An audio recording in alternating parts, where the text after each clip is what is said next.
Good morning po mga kahardot, welcome sa akin channel. Ang oras po natin ngayon ay alas 9:45. Ayan po.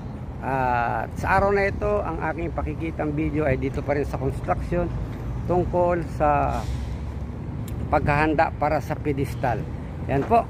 Tara guys, puntahan natin ang aking video. Pero kumusta po kayo at sana'y lagi tayong pagpalain at mag-ingat sa ating saroro. At shout out sa lahat ng mga OFW nagtatrabaho sa iba't ibang bansa at lalong higit sa mga construction worker. Shout out sa iyo at sa asawa ko kay Milo Jenny Pasina ng Gabon, Calasiao, Pangasinan. Tara guys, puntahan natin ang aking video.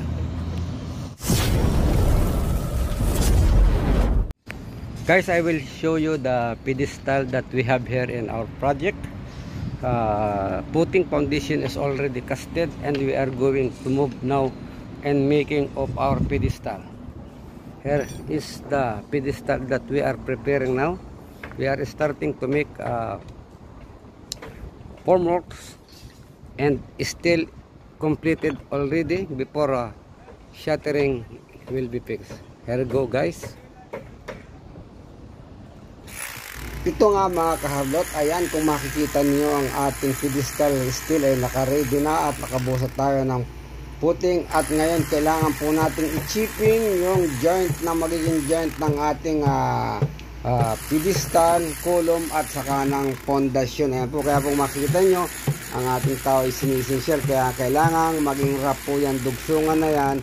At ang konkrito sa bakal ay dapat ay malinis. Yan po ang magandang preparasyon dyan. Kaya po kailangan nating nakarap yung dugsungan ng ating pundasyon. O alinman dugsungan ng mga konkreto, dapat nakarap ang pagdudugsungan o pagpapatungan. At yan po, at nilagyan na po natin yan ng isang side. At bago nga yan lagyan, siyempre kailangan malinis yan ang ating ilalim. Wala nang dumi. Ayan kung makita nyo, at marami na tayo dito mga nakareading pwedeng pagpormahan. At yan mga kahardot ang ating mga pedestal. Ayan, nakapaglagay na sila ng shuttering. Yan po ang height po natin yan. Ayan po ang ating finish floor. Kung makita nyo ang plywood na yan, yan, ganyan po. Ayan, ito ang ating bakal sa loob.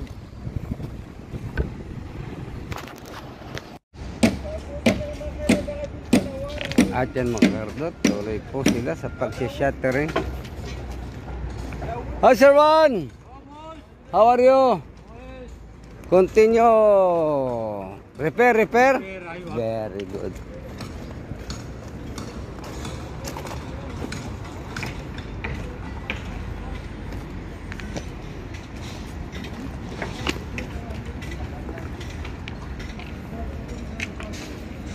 At ito nga guys, ilagyan na po natin ng suporta itong ating shuttering at hinahanda na po natin yan para sa bracing at para mailagay po natin ang anchor bolt. Yan po ang preparasyon yan. Yan, nilalagyan natin ng brace paikot vertical at lalagyan po natin ng pinaka wheeler yan. Ayan, at kung makikita nyo, meron na po tayong mga tie rod na nakakabit dyan para ipitin at ilagay sa hulog ang ating pedestal. At yan po ay ilalagyan pa po nila ng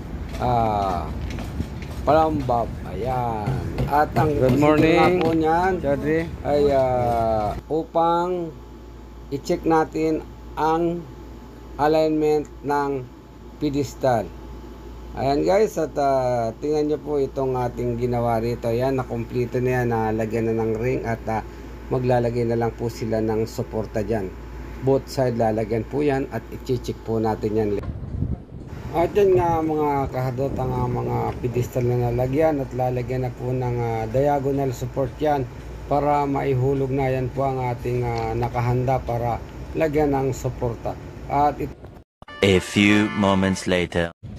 At ito nga guys, itong isa, naglalagay na siya ng horizontal support, nilalagyan niya ng tie rod, style ring po yan, paikot po yan, then lalagyan niya ng bulbul yan sa itaas para sukatan. Ayan po, sinusukat niya ang loob-loob po niyang ating shuttering kung nag-i-equal. Yan po ay sa labas-labas ibabawas na lang siyempre para malaman lamang ang sukat ng kanyang ginagawa.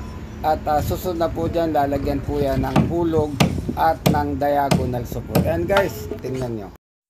At ito nga mga kaharot, kung makita nyo, nakalagay ng ating diagonal support. Ayan, dalawa-dalawa at chini-check na po ang hulog. Ayan po ang checking yan.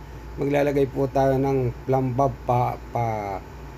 hulog. Kahit bato, ginawa na niyang hulog kasi para hindi gumalaw, kailangan mas mabigat ang iyong bulbol para pag-check natin ay hindi magalaw kasi hindi madadala ng hangin kung mabigat ang iyong hulog. Ayan guys, at tuloy. At nang makasigurado kung okay na yung mga kolom, nalagyan nila ng halag, ay ako po ay umakyat. At ayan, at para sukatin ko naman yung concrete covering doon sa taas, kailangan po nating i-check yan bago natin ipa-check sa ating mga konsultant. Tayo muna po ang mag-check nyan.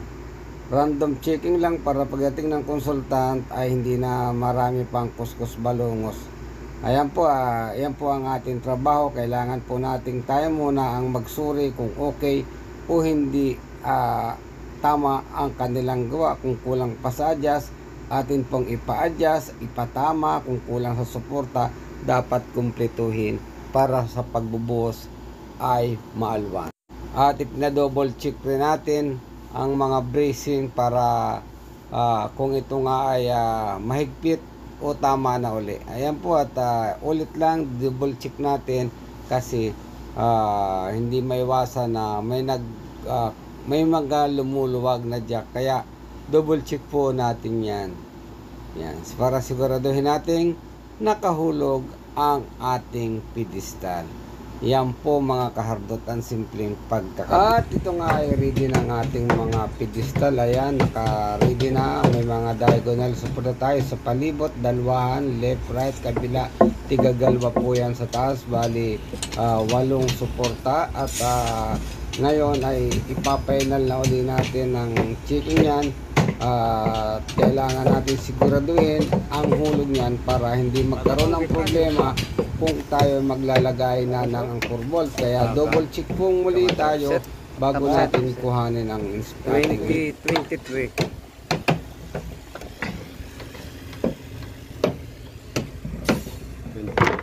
Okay, sige. Tani side. Guys, nirarandom check natin yung plumpness ng pedestal. Ayan, ganito. Naglagay po tayo ng offset 21. Okay. Ayan guys, offset 21 mas good. Okay. At yun nga mga, maraming salamat po sa inyong panonood at abangan po ang pagkakabit ko ng anchor bolt. Bye bye.